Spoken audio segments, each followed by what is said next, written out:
अल्हम्दुलिल्लाह। किधर है बाकी क्लास? आज मुझे लगता है कोई नेटवर्क का शिकार हो गए हैं स्टूडेंट्स। जी सर, ये सुबह सुबह एक नोटिफिकेशन है कि आज इनके 8 अक्टूबर और साथ में चेहलम भी आना, तो चेहलम की वजह से काफी सारे शहरों में ना नेटवर्क का इशू आ रहा है। आप पीटीसीएल से कनेक्टेड है? नहीं सर, वाईफाई घर पे ही है। अच्छा, वो पीटीसीएल का होगा ना या किसी और का? जो बच्चे मोबाइल फ़ोन ये से ज्वाइन सर करते हैं उनका तो डाटा इशू है। डाटा जो पैकेज है, डाटा पैकेजेस उनका इशू है। वो बनते हैं, उनका इशू है। चलिए कोई मसला नहीं है, बच्चे रिकॉर्डिंग गेट कर सकते हैं बाद में। जी सर। चलिए हम 2-4 मिनट वेट कर लेते हैं, कोई स्टूडेंट्स आ जाए तो फिर इंशाल्लाह करेंगे। ठीक है सर, मैं ग्रुप में भी मैसेज कर देता हूँ, हाँ देख के हाँ, आ जाए। ग्रुप में कर दें मैसेज। आप ये मुझे बताएं कि स्क्रीन नज़र आ रही है आपको? जी सर, स्क्रीन शो हो रही है। Lecture number 2 week number 1 PS textile engineering. चलिए। डेट जी सर।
चलें जी, स्टार्ट करते हैं हम। बाकी स्टूडेंट ग्रेजुअली ज्वाइन कर लेंगे, नहीं तो फिर रिकॉर्डिंग एटलीस्ट अवेलेबल होगी उनको। कल के दिन में हमने बात की थी, हमारे पास प्रोग्रामिंग लैंग्वेजेस जो होती हैं वो दो तरह की होती हैं, low level languages and high level languages. Low level languages वो लैंग्वेजेस होती हैं जो हमारे लिए समझना मुश्किल होती हैं लेकिन कंप्यूटर के लिए समझना आसान होती हैं। सिमिलरली हाई लेवल लैंग्वेजेस जो हैं वो इंग्लिश लाइक होती हैं, वो हमारी रोज़मर्रा की लैंग्वेज से मिलती जुलती होती हैं, लेकिन कंप्यूटर उनको डायरेक्टली अंडरस्टैंड नहीं करता। कंप्यूटर किसी ट्रांसलेटर, किसी कन्वर्टर, इंटरप्रेटर का या कंपाइलर का सहारा लेता है। ठीक है, तो आज हम डिस्कस करते हैं टाइप ऑफ कोड। वो जो हम उसमें कोड लिखते हैं ना, हम उसकी बात करते हैं। तो पहले नंबर पे हमारे पास आता है सोर्स कोड। सोर्स कोड वो कोड है जो कि आपने इंग्लिश में लिखा हुआ है, इंग्लिश लाइक, जिसको आप अंडरस्टैंड कर सकते हैं। code that we can understand, sorry ये वो कोड है हमने लिखा we can understand easily. Language का वो पार्ट है, वो इंस्ट्रक्शंस का सेट है जो कि आप आसानी के साथ अंडरस्टैंड कर सकते हैं, human readable.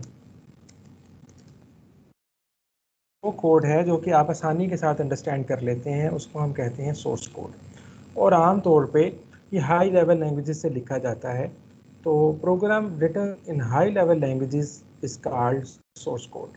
Source code is also called program code भी इसको कह देते हैं, और सोर्स प्रोग्राम भी कह सकते हैं हम इसको, ठीक है। तो हम इसको आसानी से अंडरस्टैंड कर सकते हैं। लेकिन हमारे पास दूसरे नंबर पे है ऑब्जेक्ट कोड। ऑब्जेक्ट कोड वो कोड है जिसको हम आसानी से अंडरस्टैंड नहीं कर सकते, लेकिन कंप्यूटर इसको आसानी से अंडरस्टैंड कर सकता है। हम कह सकते हैं computer can understand directly without translation. Translator के बगैर डायरेक्टली कंप्यूटर इसको अंडरस्टैंड कर सकता है, और आमतौर पे ये मशीन लैंग्वेज के अंदर लिखा होता है, इसको हम कहते हैं ऑब्जेक्ट कोड। अब बात ये है कि हम जितना भी काम करते हैं वो हाई लेवल लैंग्वेजेस में होता है। यहाँ पे हाई लेवल लैंग्वेजेस हैं, हाई लेवल लैंग्वेजेस, जितना भी हम काम करते हैं वो हाई लेवल लैंग्वेजेस में होता है, और कंप्यूटर ने ही ज़ाहिर है उसके ऊपर अमल दरामद करना है, एग्जीक्यूट तो कंप्यूटर ने करना है। तो फिर हमको चाहिए होता है कोई ट्रांसलेटर। ट्रांसलेटर, इसको हम लैंग्वेज प्रोसेसर का नाम भी देते हैं। तो हमारी बात को, हमारी लैंग्वेज को कन्वर्ट कर देता है कंप्यूटर की लैंग्वेज के अंदर। सोर्स कोड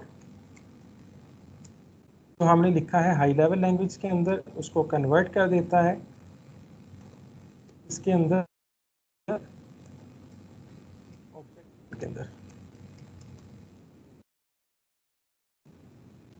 सोर्स कोड वो चीज़ है जो कि हम अंडरस्टैंड कर सकते हैं, हमने इंग्लिश लाइक कोडिंग में लिखा है, और ऑब्जेक्ट कोड कंप्यूटर को चाहिए ताकि वो उसको समझ के उसके ऊपर अमल दरामद कर सके। अब हमारी बात कंप्यूटर को समझाने के लिए आपको रास्ते में ज़रूरत पड़ती है एक ट्रांसलेटर की। ट्रांसलेटर क्या काम करता है? ट्रांसलेटर ये करता है कि आपके मैसेज को आपकी लैंग्वेज से उठा के कंप्यूटर की लैंग्वेज में कन्वर्ट कर देता है ताकि कंप्यूटर उस मैसेज के ऊपर अमल दरामद कर सके। अब इसके कुछ टाइप्स हैं लैंग्वेज प्रोसेसर्स की, उनके बारे में हम डिस्कस करते हैं। पहले नंबर पे हमारे पास आता है असेंबलर।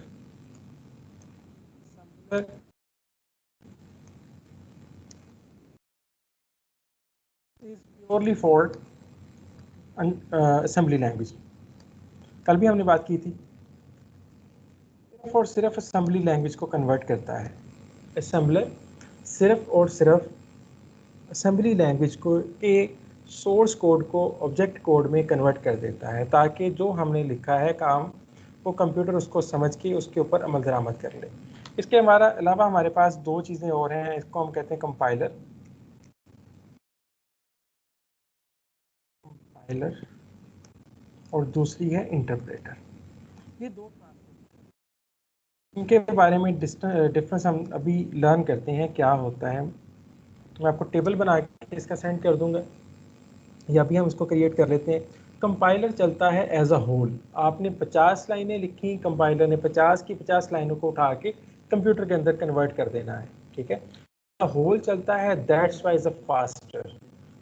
एज अ होल चलता है, इसका एक नुकसान भी है।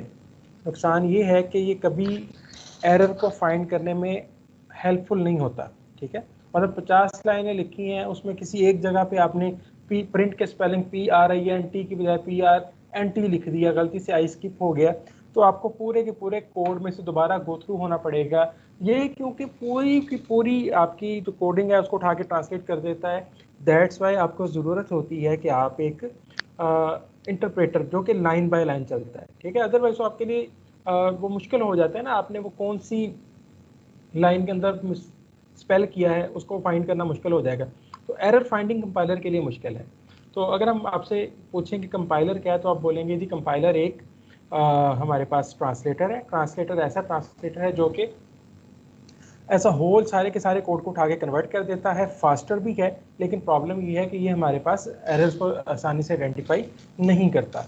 और इसके एक और भी प्लस पॉइंट इसका कह सकते हैं हम, तो ये है कि ये जो ऑब्जेक्ट कोड बनता है ना, पहले आपने ये सोर्स कोड लिखा है, सोर्स कोड को जब इसने ऑब्जेक्ट कोड के अंदर कन्वर्ट कर दिया, तो ऑब्जेक्ट कोड में कन्वर्ट करने के बाद उसकी एक कॉपी आपके कंप्यूटर के अंदर स्टोर कर देगा, ताकि जब भी आपको दोबारा ज़रूरत पड़े तो आपको दोबारा ट्रांसलेट करने की ज़रूरत ना पड़े, बल्कि ट्रांसलेट की हुई कॉपी को ही उठा के दोबारा से इस्तेमाल किया जा सके।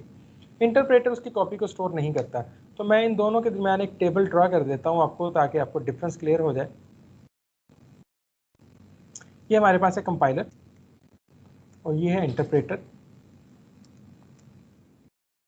कंपाइलर चलता है एज अ होल, यानी कि पूरे के पूरे कोडिंग को उठा के, जितनी आपने 50 लाइनें लिखी हैं, 20 लाइनें लिखी हैं, सभी को उठा के कन्वर्ट कर देगा। अब देखें इसका फ़ायदा कहाँ पे होता है हमको। जो हमारे पास ऑपरेटिंग सिस्टम होता है ना, विंडो की जो कोडिंग लिखी होती है वो होती है 4.2 billion line of code. 4.2 billion lines of code को अगर एक एक लाइन करके ट्रांसलेट करने लगेंगे तो उसको मे भी आधा घंटा लग जाए। ठीक है, उसको एज अ होल ट्रांसलेट करके स्टोर कर ली जाती है, और जब भी ज़रूरत पड़े हम उस कॉपी को उठा के अपनी विंडो को लोड कर लेते हैं। अदरवाइज आपके सिस्टम को चलने में बहुत ज़्यादा टाइम लगेगा। ये चलता है लाइन बाय लाइन, एक वक्त में एक लाइन को उठा के कन्वर्ट करेगा। अगर उसमें एरर आती है तो आगे नहीं जाएगा, जैसे जब तक आप एरर को करेक्ट नहीं करते वो आगे मूव नहीं करेगा। ठीक है, तो इसमें एरर फाइंडिंग आसान होती है। हम कहते हैं ये फास्टर है, क्विक, यानी कि उसने चंद सेकंड्स के अंदर सारी की सारी कोडिंग को उठा के कन्वर्ट कर देना है। और ये स्लोअर है। ठीक है, इसके अंदर क्या होता है, easy, difficult, error finding. Error find करना मुश्किल है और इसमें एरर फाइंड करना आसान है, इजी, एरर फाइंडिंग। ठीक है, और लास्ट वन हमने ये बोला था कि इन दोनों में डिफरेंस ये है कि यहाँ पे जो होता है ना ऑब्जेक्ट कोड, जो कन्वर्ट करने के बाद कोड बना है, object code store in computer, और यहाँ पे अगले में ऑब्जेक्ट कोड स्टोर नहीं होता। यहाँ पे हम कह सकते हैं इसका object code do not in the computer. Object code computer के अंदर स्टोर नहीं होता। ये कंपाइलर और इंटरप्रेटर जो हैं ये अहम ट्रांसलेटर्स हैं, जो कि आमतौर पे ज़्यादा इस्तेमाल होते हैं, क्योंकि असम्बली तो सिर्फ और सिर्फ असम्बली लैंग्वेज के लिए ना, तो ये हर लैंग्वेज का अपना कंपाइलर इंटरप्रेटर होगा, और कंपाइलर और इंटरप्रेटर जो है वो क्या करेंगे, आपके प्रोग्राम को ट्रांसलेट करेंगे इनटू ऑब्जेक्ट कोड, ताकि कंप्यूटर उसको अंडरस्टैंड करे और उसके ऊपर अमल दरामद कर सके। ठीक है, तो कंपाइलर और इंटरप्रेटर में ये डिफरेंस है। कंपाइलर फास्टर होता है, एज अ होल चलता है, और ये जो है वो इंटरप्रेटर स्लोअर होता है और लाइन बाय लाइन चलता है। ठीक है, अभी हम आगे चलते हैं। हमारे पास एक होता है IDE, इंटीग्रेटेड डेवलपमेंट एनवायरनमेंट। इसका कॉन्सेप्ट लर्न करना है अभी हमने, लेकिन उससे पहले ना हमको ज़रूरत है कि हम ये अंडरस्टैंड करें कि IDE की ज़रूरत क्यों होती है। हमने ये देखना है steps in program writing. Program writing किन स्टेप्स के अंदर के ऊपर मुश्तमिल होती है, इसको लिखने के लिए हम यहाँ पे स्टेप्स आपके सामने डिफाइन करते हैं। पहले नंबर पे होता है आपने रिक्वायरमेंट अंडरस्टैंड करनी है क्या है। इस पॉइंट को समझिए बेटा ज़रा, आप किस प्रॉब्लम को सॉल्व करना चाहते हैं। This is the biggest issue in the computer programming. Paper में आपको एक स्टेटमेंट दी जाती है, आपकी समझ में नहीं आती, आप कुछ और उसका जो है वो कोड लिख के चले जाते हैं, तो अल्टीमेटली आपका क्वेश्चन गलत हो जाता है। फॉर एग्जांपल, आपको बोला जाता है कि CGPA कैलकुलेट करें, आप ग्रेड कैलकुलेट कर देते हैं। आपको बोला जाता है एरिया कैलकुलेट करें, आप एरिया के बजाय पैरीमीटर कैलकुलेट कर देते हैं। तो आपने पहले नंबर पे प्रोग्राम की रिक्वायरमेंट को अंडरस्टैंड करना है। ठीक है, आपने प्रॉब्लम स्टेटमेंट को अंडरस्टैंड करना है। क्वेश्चन जो होता है ना उसको कहते हैं प्रॉब्लम स्टेटमेंट। जब तक आप प्रॉब्लम स्टेटमेंट को अंडरस्टैंड नहीं करेंगे तब तक आप किसी भी प्रोग्राम को उसके रिक्वायर्ड आंसर तक नहीं लेके जा सकते। इसकी एग्जांपल हमारे डेली लाइफ के अंदर भी मौजूद है। रोज़मर्रा ज़िंदगी में हम देखें कि अगर हम कोई काम करना चाहते हैं, हम मिस्त्री को बुला लेते हैं घर कंस्ट्रक्ट करने के लिए। अब हम उसको जो चीज़ें समझाते हैं वो समझ नहीं पाता, वो कोई और चीज़ कंस्ट्रक्ट कर देता है, तो हमारे लिए उल्टा नुकसान होगा उसका। सिमिलरली प्रॉब्लम अंडरस्टैंडिंग ये बेसिक फेज है। अगर आप बहुत बड़े बड़े प्रोग्राम्स की बात करें ना, जिस तरह से आपने किसी ऑर्गेनाइजेशन का सिस्टम डेवलप करना है, इंफॉर्मेशन सिस्टम डेवलप करना है, एलएमएस डेवलप करना है, तो उसकी जो रिक्वायरमेंट अंडरस्टैंडिंग है ना, इसके ऊपर एक पूरी की पूरी इंजीनियरिंग है, उसको हम कहते हैं रिक्वायरमेंट इंजीनियरिंग। हमने मौजूदा सिस्टम को स्टडी करना होता है, हमने उनके लोगों से बातचीत करनी होती है, इंटरव्यूज़ कंडक्ट करने होते हैं, क्वेश्चनियर्स डिस्ट्रीब्यूट करने होते हैं, और उनकी फाइलों को देखना होता है, उनके रजिस्टर्स को देखना होता है कि काम किस तरह से चल रहा है। जब तक आप उसकी रिक्वायरमेंट प्रॉपरली अंडरस्टैंड नहीं करते, तब तक आप उस प्रोग्राम को प्रॉपर जो है ना सक्सेसफुल एंड तक नहीं लेके जा सकते। तो सबसे पहला फेज है कि जो आपको बोला जाए आपने उसको अंडरस्टैंड करना है कि आप करना क्या चाहते हैं, उसके एक एक फिक्रे के ऊपर गौर करेंगे और अल्टीमेटली आपको पता चल जाएगा कि आप क्या करना चाहते हैं। सो दूसरे नंबर पे हमारे पास जो फेज है इसका रिक्वायरमेंट अंडरस्टैंडिंग के बाद, वो ये है कि हमने उसका डिज़ाइन बनाना होता है। ठीक है, ये मॉडलिंग की स्टेज होती है, हम उसकी डिज़ाइन बनाते हैं। फॉर एग्जांपल हम अपने इर्द गिर्द देखते हैं, फॉर एग्जांपल फैसलाबाद के अंदर हम कहते हैं कश्मीर पुल अंडरपास बन रहा है, या सलीमी चौक में हम कहते हैं फ्लाईओवर अंडरपास बना हुआ है।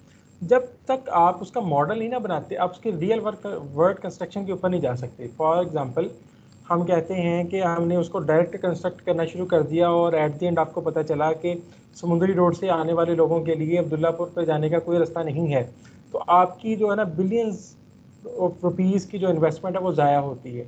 हम क्या करते हैं, उसका पहले कागज़ के ऊपर एक नक्शा बनाते हैं। ठीक है, कागज़ के ऊपर उसका ब्लूप्रिंट बनाने के बाद हम उसका जो है ना वो किसी मॉडलिंग टेक्निक के थ्रू, जिस तरह से वो जो हमारे पास थर्मोकोल शीट्स होती हैं उनका एक मॉडल बना के देखते हैं।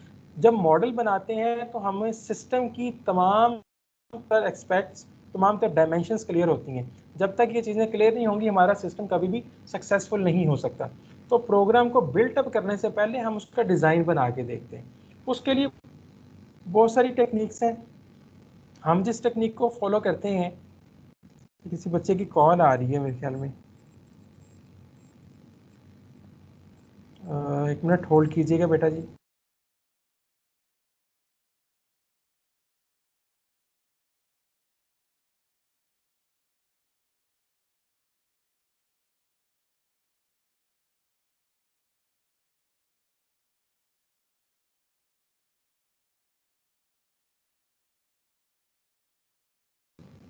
आप लोग बेटा जी ये जो आपको मैं रिक्वेस्ट सेंड करता हूँ उसके थ्रू ज्वाइन कीजिए, करा कीजिए क्लास। अभी आप लोग जो है ना वो यहाँ पे स्टूडेंट ऐड कर सकते हैं। ठीक है सर, वो रिक्वेस्ट आती नहीं है हमें। आप ईमेल चेक किया करें, ईमेल पे आई होती है, ये सर कैसे हो ईमेल पे सकता भी नहीं है? आई है, चेक की है। आप लोगों ने अभी तक है ना जीमेल से इसको किया हुआ है, अपने स्पैम्स के अंदर जाके चेक किया करें, स्टूडेंट्स को बोलें कि स्पैम के अंदर जाके इसको चेक करें। ठीक है सर। सर ये भी अभी लिंक भेजा है तो उससे ज्वाइन हो सके हैं लड़के ने, यहाँ से कहीं से कॉपी करके। हाँ तो उनको भी भेज दे, बाकियों के पास भी ना, मेरे पास यहाँ पे व्हाट्सएप की जी फैसिलिटी सर, नहीं है। ग्रुप में आ गया। हर ग्रुप में चलें सेंड ठीक, कर दिया है तो वो सब ने अब ज्वाइन कर रहे हैं आस्ता आस्ता। चलें जी ठीक है। सो बेटा जी हम बात कर रहे थे डिज़ाइन की। तो डिज़ाइन जो है ये सबसे इम्पोर्टेंट चीज़ है। जब तक आप डिज़ाइन नहीं बनाते आपका कभी भी एंड प्रोडक्ट सक्सेसफुल नहीं होती। हम दो तरीके से डिज़ाइन बनाएंगे, एक को हम बोलते हैं एल्गोरिदम और एक को हम बोलते हैं फ्लो चार्ट। तो ये एल्गोरिदम्स एंड फ्लो चार्ट्स हम दो चीज़ें कंस्ट्रक्ट करेंगे और आपकी हर लैब रिपोर्ट का ये हिस्सा भी होंगे। ठीक है, एल्गोरिदम्स और फ्लो चार्ट्स आपके हर क्लास का हिस्सा भी होंगे। सो हम इसको लर्न करेंगे आज के लेक्चर में। हम वापस आते हैं, तीसरे नंबर पे हमने इसकी करनी होती है कोडिंग। कोडिंग में मैं आपको सिखाऊंगा इसका सिंटैक्स, हर लाइन के कैसे लिखनी है और उसका क्या रिजल्ट प्रोड्यूस करना है। ठीक है, हर लाइन के बारे में हम अंडरस्टैंड करेंगे कि क्या चीज़ें लिखनी है और किस तरह से लिखनी है और उसका क्या इफेक्ट होगा आपके प्रोग्राम के अंदर। पहले नंबर पे पहला फेज था रिक्वायरमेंट को गैदर करना, दूसरे नंबर पे डिज़ाइन, तीसरे नंबर पे उसकी कोडिंग, डिज़ाइन में हम देखते हैं कि हमने चीज़ों को कैसे कंस्ट्रक्ट करना है। पहले उसका एक ब्लूप्रिंट, एक खाका, एक नक्शा कागज़ के ऊपर बना के देखते हैं, उसको हम कहते हैं डिज़ाइन। इसको आमतौर पे प्रोटोटाइप का नाम भी देते हैं, ठीक है। तीसरे नंबर पे हम कोडिंग करते हैं, हम विजुअल बेसिक फॉर एप्लीकेशन को इस्तेमाल करेंगे। विजुअल बेसिक फॉर एप्लीकेशन को इस्तेमाल करते हुए हम कोडिंग करेंगे। चौथे नंबर पे होती है चीज़ टेस्टिंग। टेस्टिंग से मुराद क्या होता है? Test the step 1। जो चीज़ें आपने स्टेप नंबर 1 में अंडरस्टैंड की हैं, जो जो आपको क्वेश्चन पूछा गया है, आप देखेंगे कि आपका सिस्टम क्या वो काम परफॉर्म कर रहा है। अगर आपका सिस्टम वो काम परफॉर्म कर रहा है तो वेल एंड गुड। अगर आपका सिस्टम वो काम परफॉर्म नहीं कर रहा तो आप अपने डिज़ाइन को देखेंगे कि क्या डिज़ाइन के अंदर गलती है। अगर डिज़ाइन के अंदर गलती नहीं है तो फिर डेफिनेटली गलती होगी आपकी कोडिंग के अंदर, ठीक है। अगर डिज़ाइन ठीक है तो हम कोडिंग को दोबारा देखेंगे, कोडिंग में जो गलती है उसको करेक्ट करेंगे, फिर टेस्ट करेंगे। तो ये पहले से चौथे स्टेप तक जो है ना, ये साइकिल चलता रहेगा जब तक तमाम रिक्वायरमेंट्स मीट नहीं हो जाती।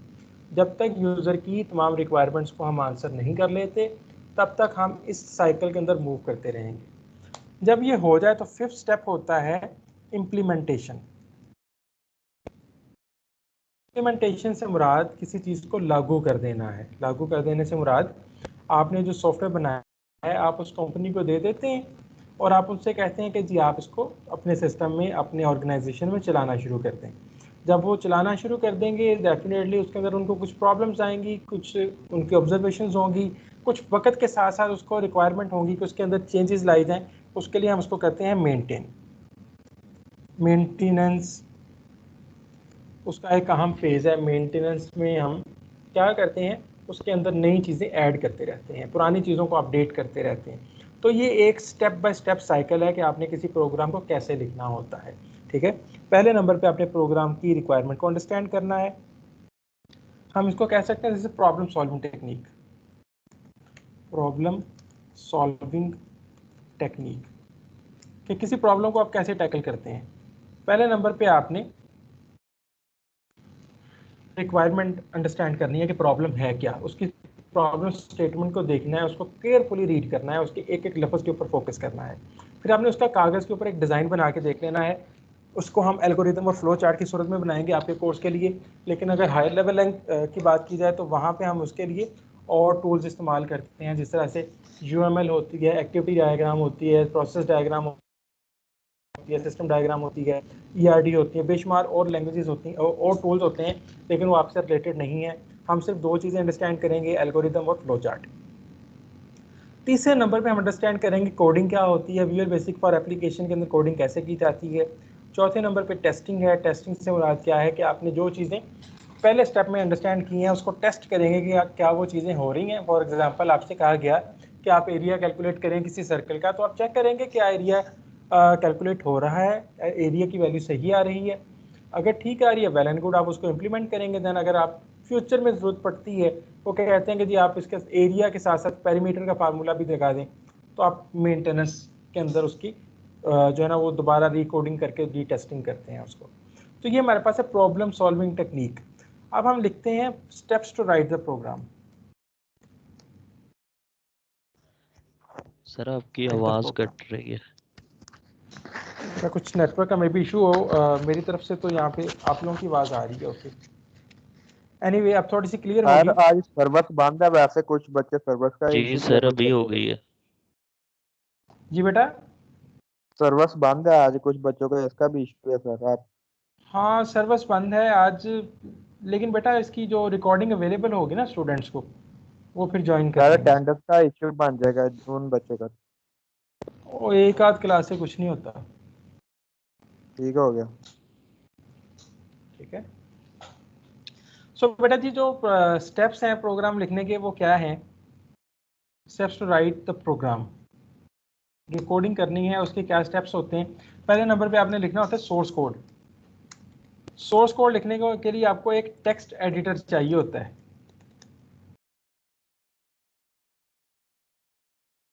टेक्स्ट एडिटर क्या होता है? टेक्स्ट एडिटर एक ऐसा सॉफ्टवेयर है जिसके अंदर आप कोई टेक्स्ट लिख सकते हैं, इरेज कर सकते हैं, एडिट कर सकते हैं, डिलीट कर सकते हैं, मॉडिफाई कर सकते हैं, उसको हाईलाइट कर सकते हैं। जिस तरह से ये वर्ड है ना, आप यहाँ पे फॉर एग्जांपल आप इसको बोल्ड कर दिया, इटैलिक कर दिया, अंडरलाइन कर दिया, साइज इंक्रीज कर दिया, तो आपको एक टेक्स्ट एडिटर चाहिए होता है जिसके अंदर आप कोड लिखेंगे, सोर्स कोड लिखेंगे। सोर्स कोड से मुराद वो कोड होता है जो हम अंडरस्टैंड करते हैं। Source code means that code that we can understand easily without computer, without translator. ये क्या हो रहा है बेटा? बेटा इसको बंद कर लें माइक को। सर सोर्स कोड मतलब कोई कमांडिंग, कोई कमांड वगैरह होगी जो हम देंगे खुद से, मतलब प्रोग्राम ये बनाने के बेटा लिए? सोर्स कोड आपने मेरे ख्याल में लेट ज्वाइन किया है। सोर्स कोड की डेफिनेशन मैंने लिखी हुई है, मैं आपको दोबारा बता देता हूँ। यहाँ पे source code that we can understand easily, हम आसानी से अंडरस्टैंड कर सकते हैं। इंग्लिश लाइक होता है, हाई लेवल लैंग्वेज, लेकिन कंप्यूटर उसको अंडरस्टैंड नहीं करता। ऑब्जेक्ट कोड वो कोड होता है जिसको कंप्यूटर आसानी से अंडरस्टैंड कर लेता है। ठीक है, तो हमने बोला जब आपने प्रोग्राम लिखना है तो आपने सोर्स कोड लिखना है ना, ज़्यादा हाई लेवल लैंग्वेज में, जो कि हम समझते हैं इंग्लिश लाइक होता है, हमने उसको लिख लिया कोड, वो इंस्ट्रक्शन हमने कंप्यूटर को दे दी। इसकी एग्जांपल है, मैं लिखता हूँ मैसेज बॉक्स में लिखें पाकिस्तान। ठीक है, तो ये पाकिस्तान लिखा आपके सामने शो करवा देगा। तो टेक्स्ट एडिटर वो एक सॉफ्टवेयर पार्ट है जो क्या करता है, आपके प्रोग्राम को आपको फैसिलिटी देता है प्रोग्राम लिखने की, प्रोग्राम एडिट करने की, डिलीट करने की, अपडेट करने की, मॉडिफाई करने की। वो सारी फैसिलिटीज प्रोग्राम टेक्स्ट एडिटर के अंदर मौजूद होती हैं। पहला स्टेप है, आपने सोर्स कोड लिखना होता है। दूसरे नंबर पे आपको चाहिए होता है ट्रांसलेटर। ट्रांसलेटर क्या करता है, आपके सर एक source minute code. Sir, source code अगर कंप्यूटर समझ नहीं सकता लैंग्वेज, तो हम सर इसको लिख क्यों नहीं रहे हैं? ये देखें ना, हम उसको ये कन्वर्ट नहीं करने लगे, यहाँ पे सोर्स कोड को ट्रांसलेट कर दिया जाता है ऑब्जेक्ट कोड के अंदर। ठीक है, अब ठीक कंप्यूटर हो उसको गया सर, अंडरस्टैंड कर लेगा कि नहीं? ठीक हो गया सर, ठीक हो गया। ठीक है, हमने दूसरा स्टेप यही रखा है ना ट्रांसलेटर, ताकि जो चीज़ हमने लिखी है अभी वो कंप्यूटर को समझ नहीं आ रही, ट्रांसलेटर ने वो चीज़ कंप्यूटर को समझा देनी है। ठीक है, कैसे समझानी है, इसको ट्रांसलेट करके समझा देनी है। समझ आई बात की? तीसरे जी सर, नंबर पे जी सर। हमारा तीसरा जो हमारा टास्क है, अब हमारे पास ऑब्जेक्ट कोड बन गया हुआ है।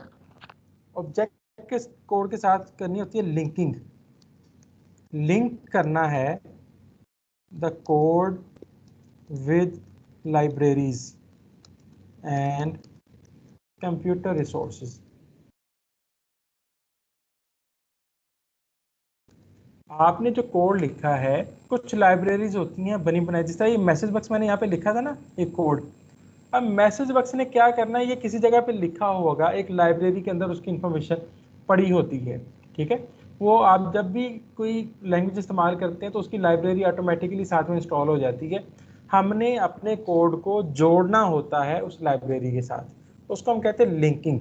तीसरा स्टेप हमने लिंक करना होता है अपने सोर्स कोड को कंप्यूटर के रिसोर्सेज, कंप्यूटर के कीबोर्ड, मॉनिटर, माइक्रोफोन और स्पीकर एट्सेट्रा के साथ लिंक करना है, ताकि जो चीज़ें इस्तेमाल होनी है वो उसके ऊपर उसके साथ लिंक हो जाए। चौथे नंबर पे हमारे पास होता है लोडिंग। लोडिंग का लफ्ज़ कंप्यूटर में जहाँ पे भी आपको सुनने को मिले, लोडिंग से मुराद होता है लोड ऑन रैम। आपने जो भी सर लिखा है, लिंकिंग कैसे करनी है? मतलब लिंकिंग करनी तो है, करनी किस तरह है सर? मैं बेटा बता रहा हूँ ना अभी, जी सर। अब क्यों परेशान हो गए? अभी ये सारी चीज़ें करके दिखाएंगे आपको। ठीक सोर्स हो गया। कोड कैसे लिखना है, ट्रांसलेट कैसे करना है, लिंक कैसे करना है, लोड कैसे करना है। लोड से मुराद क्या होता है, रैम के ऊपर लोड करना। ठीक है, चीज़ रैम, ये आपने इंट्रोडक्शन टू कंप्यूटिंग में पढ़ा होगा कि जब तक चीज़ रैम पे नहीं ना आती वो सीपीयू पे नहीं जाती। जब तक सीपीयू पे नहीं जाएगी एग्जीक्यूट कैसे होगी, चीज़ रन कैसे होगी, चलेगी कैसे? आप कोई गेम खेल रहे हैं ना, गेम चल रही है, इसका मतलब वो सीपीयू के ऊपर है। ठीक है, और सीपीयू हमेशा चीज़ें लेता है रैम से, तो रैम पे जाएगी चीज़ तो फिर ऑटोमेटिकली आगे सीपीयू पे जाएगी। अब रैम पे लेके जाने के प्रोसेस को हम कहते हैं लोड करना। ठीक है, और लोड करने के बाद हम उसको करते हैं एग्जीक्यूट। क्या होता है, उसको रन करना CPU, CPU के ऊपर उसको रन करने को हम एग्जीक्यूट करना कहते हैं, ठीक है। इसमें एक और स्टेप भी ऐड कर सकते हैं, उसके यहाँ पे उसकी .obj फाइल जनरेट होती है, .obj ऑब्जेक्ट कोड बनता है, और जो लिंकिंग के बाद उसकी जो नई फाइल बनती है उसको हम .exe फाइल कहते हैं, exe फाइल बन जाती है। exe फाइल को उठा के रैम के ऊपर डाल दिया जाता है, रैम उसको आगे CPU पे भेज देती है, और CPU उसके ऊपर अमल दरामद करके आपके सामने आंसर दे देता है उसका, ठीक है। यहाँ पे उसका सोर्स कोड होता है, विजुअल बेसिकली .vb एक्सटेंशन होती है, यानी कि जो पहले हमने कोड लिखा ना उसकी एक्सटेंशन होगी .vb, जब ट्रांसलेट होने के बाद वो .obj बन जाएगा ऑब्जेक्ट कोड, और फिर जब आप उसको लिंक कर लेंगे तो बन जाएगा .exe फाइल। exe फाइल आमतौर पे किसी भी एप्लीकेशन जिसको आप कंप्यूटर पे चलाते हैं उसकी एक्सटेंशन देखें ना तो .exe होती है, फिर आप उसको लोड करते हैं रैम पे, फिर एग्जीक्यूट करते हैं। ये 5 चीज़ें आपने करनी होती हैं, जो कि एक मुश्किल काम होता है। अभी हमने बोला था कि हम आईडी के बारे में बात करेंगे कि आईडी क्या होती है। अभी इसको मैं यहाँ पे ले आता हूँ ताकि थोड़ा सा आपको इन चीज़ों की समझ आ जाए। आईडी होता है, क्या होता है इसका एब्रीविएशन मैं लिख देता हूँ यहाँ पे, इंटीग्रेटेड डेवलपमेंट एनवायरनमेंट।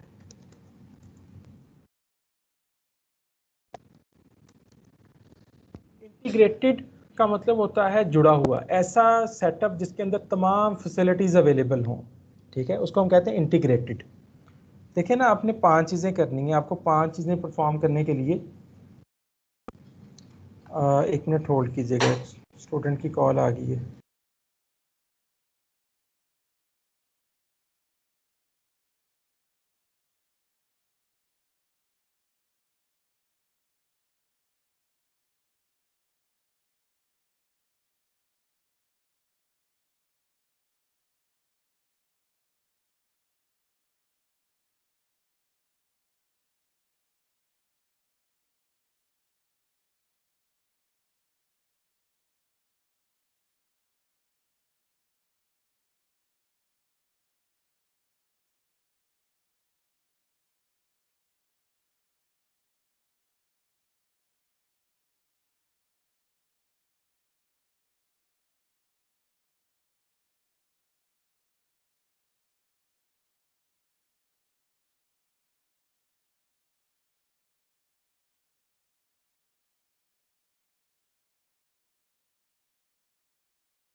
जागदे पे जे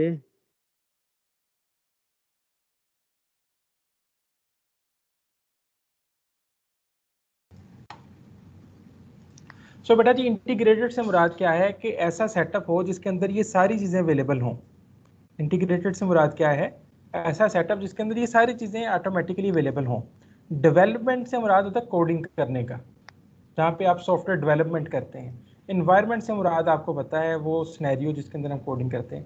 तो इंटीग्रेटेड डेवलपमेंट एनवायरनमेंट एक ऐसा सिनेरियो है जिसके अंदर ये सारी चीज़ें एक ही जगह पे हो जाएं, वरना आपको नहीं पता चलेगा कि आपने ट्रांसलेट कैसे करना है उठा के उसको, ठीक है। आपको नहीं पता चलेगा आपने .vb से .obj फाइल कैसे बनानी है और .obj से .exe फाइल कैसे बनानी है, तो ये भी इशू आएगा। तो हमने एक ऐसा इन्वायरमेंट बनाना होता है, बना बनाया मिल जाता है, बनाना नहीं होता, बना बनाया मिल जाता है, जिसके अंदर ये सारी चीज़ें होती हैं। आपने सिर्फ क्या करना है, टेक्स्ट को एडिट करना है, ये आपने स्टेप परफॉर्म करना है, मैंने रेड कर दिया। आपने टेक्स्ट एडिट करना है, उसके बाद बटन लगा होगा, आपने बटन को प्रेस करना है, जिस तरह ये बटन होते हैं ना यहाँ पे, दीज आर द बटन्स, ठीक है। तो बटन आपने प्रेस करना है ना, तो बटन प्रेस करने से ऑटोमेटिकली ये सारी चीज़ें परफॉर्म हो जाएंगी। ऑटोमेटिकली वो ट्रांसलेट करेगा, ऑटोमेटिकली वो लिंक करेगा, ऑटोमेटिकली लोड करेगा और ऑटोमेटिकली एग्जीक्यूट कर देगा, ठीक है। तो ये हमारे पास होता है IDE, इंटीग्रेटेड डेवलपमेंट एनवायरनमेंट। तो IDE जो है उसके बारे में जो हमने इस्तेमाल करना है वो एक्चुअली है एक्सेल। एक्सेल हमको एक डेवलपमेंट टूल देता है, एक्सेल नाम होता है डेवलपर। एक्सेल के अंदर एक ऑप्शन है डेवलपर की, तो अगली क्लास में हम उसको जाके देखेंगे कि डेवलपर जो है ना वो क्या काम करता है और कैसे करता है। ठीक है, तो डेवलपर हमको ये सारी चीज़ें खुद से प्रोवाइड कर देगा, खुद से ट्रांसलेट करेगा, खुद से लिंक करेगा, खुद से लोड करेगा और खुद से एग्जीक्यूट कर देगा। आपने क्या करना है, सिर्फ और सिर्फ कोड लिखना है, कोड लिखने के बाद एक बटन प्रेस करना है और कोड सारे का सारा इन सारे मराहल से गुजर के ऑटोमेटिकली रन हो जाएगा। अब कोई बच्चा मुझे बताएगा, ये जो बच्चा पूछ रहा था क्वेश्चन, बेटा एक स्टूडेंट ये क्वेश्चन पूछ रहा था, क्या उसको आंसर मिल गया या अभी और एक्सप्लेन कर दिया जाए? सर वो लिंकिंग वाला सर। हाँ जी बेटा, मैंने बोला ना कि आपने कोड लिखना है सिर्फ, लिंक ऑटोमेटिकली उसके अंदर ऑप्शंस अवेलेबल हैं, उसमें खुद से लिंक कर लेना होता है। सर आईडीई भी बेसिकली एक प्रोग्राम ही है सर। आईडी भी एक प्रोग्राम ही है, एक सॉफ्टवेयर टूल है।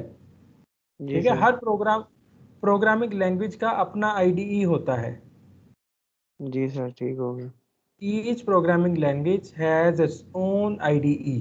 ओके, सर हम डीपली नहीं जाएंगे कि वो लिंकिंग किस तरह करता है, मतलब कैसे यही कर है रहा कि है आपकी इस चीज़ की हाँ परेशानी नहीं लेनी, लेकिन आपके ठीक हो जहन में गया। होना चाहिए कि लिंकिंग हो रही है, लोडिंग हो रही है और एग्जीक्यूशन फिर होती है। ठीक हो गया सर ठीक हो गया। ठीक है, तो आपको अगर मैं डायरेक्ट समझा देता कि एक आईडी हमने इस्तेमाल करना है, तो आपको समझ नहीं आती कि ये किस चीज़ को इंटीग्रेट कर रहा है। हमने यहाँ पे आके ये देखा कि ये इन चीज़ों को इंटीग्रेट कर रहा है। ठीक है, ये सारी चीज़ें ठीक हो गया। इंटीग्रेट कर दी गई, तो इसको हम कहते हैं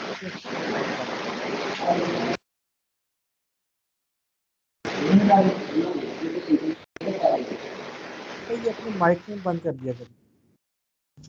सर समझ नहीं आ रही आपकी। किस चीज़ की बेटा समझ नहीं आई? आवाज़ आ रही है आपको? आपकी आवाज क्लियर नहीं हो रही। अच्छा जी बेटा, आप अब सही है। आपको आवाज़, अब मुझे बताएं, इसमें ये जो आपके सामने स्क्रीन है, आपको किस चीज़ की समझ नहीं आई? सर आपकी आवाज नहीं आ रही थी उस वक्त सही से, बस समझ आ गई है सारी की। समझ आ गई है। चलें, आपको जी सर। जहाँ पे किसी पॉइंट पे अगर इशू लगता है ना, तो आप इसकी रिकॉर्डिंग को ओपन करके वो स्पेसिफिकली 2-3 मिनट वो उसको दोबारा से सुन लें, उसमें क्लियर अवेलेबल होती है। ठीक है, जी सर ठीक। सो बेटा जी काफ़ी है, या इसमें आपको मैं एल्गोरिथम के बारे में बता दूं आज?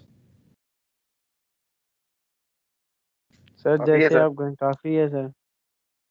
काफी है सर जी। एल्गोरिथम, अच्छा मुझे कोई बच्चा वो बताएगा what is the difference between low level and high level languages?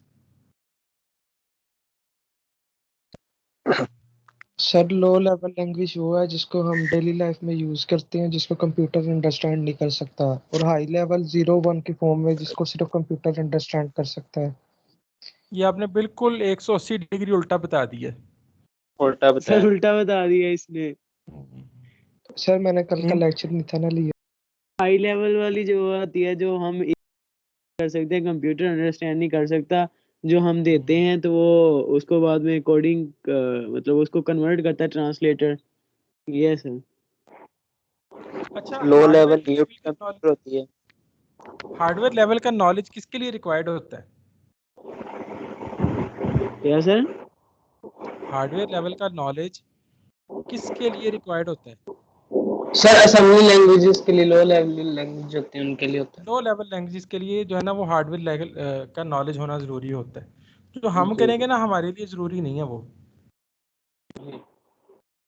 ठीक है, मतलब हम सर जो हम सॉफ्टवेयर पढ़ेंगे वो विजुअल सॉफ्टवेयर को बेसिक है। करेंगे हाँ जी, सर, हम क्या मतलब पूछा बेटा सॉफ्टवेयर आपने? वगैरह करेंगे इंटरनल। नहीं नहीं, आप लोगों के पास एक्सेल इंस्टॉल होना चाहिए बस। ठीक होगा सर। सर मोबाइल करंटली में भी एक्सेल चल सकता है या फिर लैपटॉप वगैरह में ही करना पड़ेगा? मोबाइल पे अब डिपेंड करता है कि आपकी एक्सपर्टीज कितनी है, वैसे लैपटॉप वगैरह पे तो डेफिनेटली ज़बरदस्त है। सर मेरा लैपटॉप खराब था ना, इसलिए। एक्सेल में वो उसमें देख लेंगे आप, मोबाइल फ़ोन अगर आपको चलाना आता है तो डेफिनेटली फैसिलिटीज़ तो सारी अवेलेबल होती हैं इसके अंदर भी। ठीक हो गया सर।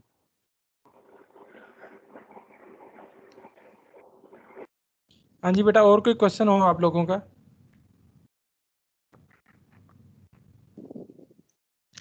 Where is CR? जी सर। बेटा ये मैं ना आपको अटेंडेंस दिया करूंगा जो मैं इधर से डाउनलोड करता हूँ, तो आपने क्या किया करना है जो ना वो क्लास वाइज मुझे बता दिया करना है कौन कौन से बच्चे एब्सेंट हैं, ताकि मैं एलएमएस के ऊपर उनकी जो है अटेंडेंस मार्क कर दूँ। जी सर। ठीक है, तो आप चाहें तो आप अपने साथ स्टूडेंट ले लें कोई। ठीक है सर, आप मुझे अटेंडेंस दे दीजिएगा कि मैं आपको बता दिया करूँगा। हारिस जो है ना आपको असिस्ट कर देगा इसके, हारिस। ठीक है सर। हारिस है आज के नेटवर्क अस्सलाम जी वालेकुम सर, सर। सही है इंशाल्लाह लेक्चर वगैरह? मैं कर दूंगा सर हेल्प इंशाल्लाह। अच्छा, आप में से कोई बच्चा ऐसा है जो कि एक्सपर्ट हो यूट्यूब का? सर तैयब है, तैयब जी सर, तैयब है एक, उसके 1.5 मिलियन व्यूज हैं। वकास भी है। मैं ये चाह रहा था कि ये जो लेक्चर रिकॉर्ड वीडियो होते हैं कमाल हमारे, झूठ कह रहा है, कोई 1.5 मिलियन व्यूज नहीं है। मैं तो वैसे ही यूट्यूब छोड़ दी। तो सिंपल सा नसर इतना खान काम भी है करना है सर। बस कि ये जो लेक्चर रिकॉर्ड होते हैं ना, इनको जो है ना इधर से डाउनलोड करके तो यूट्यूब पे ना अपलोड करना है। वो हो जाएगा सर, इसमें कोई बड़ी बात नहीं है।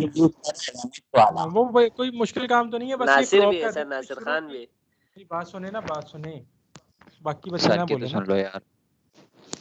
जो शुरू में और एंड पे डिस्कशन होती है उसको उसमें से कट करना है, ठीक है, एडिट करके ना। तो वो मैंने एक जी चैनल बनाया था पिछले साल क्लास के लिए ना, उसके ऊपर ये सारे कुछ लेक्चर पढ़े हैं और शुरू के मिसिंग हैं, तो शुरू के जो लेक्चर हैं वो उसके ऊपर डाल देंगे तो वो पूरा हो जाएगा कोर्स वहाँ पे। ठीक हो गया। आप लोगों से मैं शेयर कर दूंगा तो आप लोगों के लिए भी फ़ायदेमंद है। वहाँ पे पढ़े हुए हैं, मेरी वॉइस में ही रिकॉर्डेड अवेलेबल है, आप वहाँ से भी प्रिपरेशन कर सकते हैं, क्योंकि लास्ट सेमेस्टर जो गुजरा है उन्होंने वहाँ से पढ़ा है। गुड हो गया सर। ठीक हो गया सर आप ऐसा करें वो एनटीयू वाले ईमेल से लॉग इन करें ना, वहाँ से अटेंडेंस ऑटोमेटिकली लग जाती है।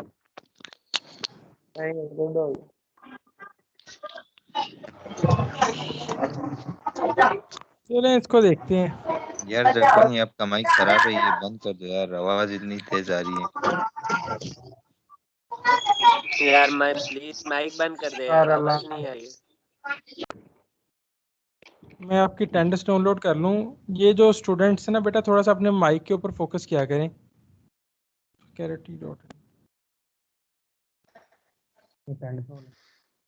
माइक कोशिश किया करें बंद कर लिया करें, ठीक है। जब तक आपको कोई चीज़ पूछी ना जाए तब तक माइक ऑफ होना चाहिए।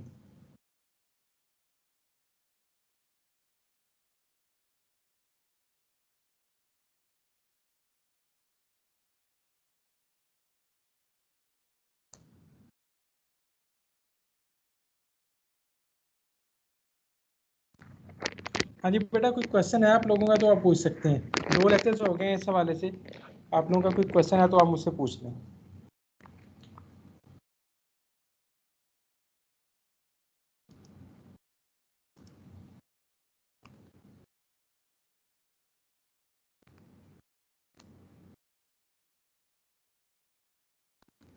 सर अटेंडेंस डाउनलोड होगी?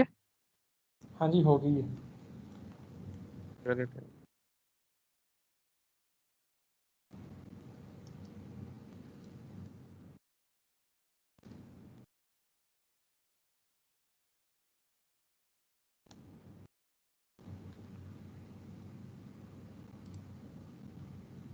सर हम जा सकते हैं? अगर कोई क्वेश्चन नहीं है तो आप जा सकते हैं। ठीक हो, शुक्रिया सर। ठीक है सर, शुक्रिया सर। ओके बेटा जी, अल्लाह हाफिज़। चलें सर, ओके अल्लाह सर अल्लाह जी, हाफिज़ थैंक सर। ठीक है खुदा सर, अल्लाह हाफिज़। हाफिज़।